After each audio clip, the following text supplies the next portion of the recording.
have this sound in my transmission.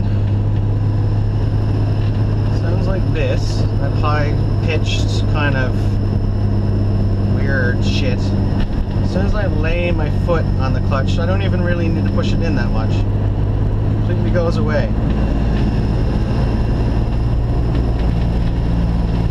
Ignore the exhaust rattle on acceleration. That's also shit. But go to third. It's there. Gone. There. Gone. There. Gone. As soon as I touch the clutch pedal, it goes away. Or it doesn't sound like it's coming from the clutch pedal itself. It sounds like it's coming from the tranny. Something to do with the clutch or the slave.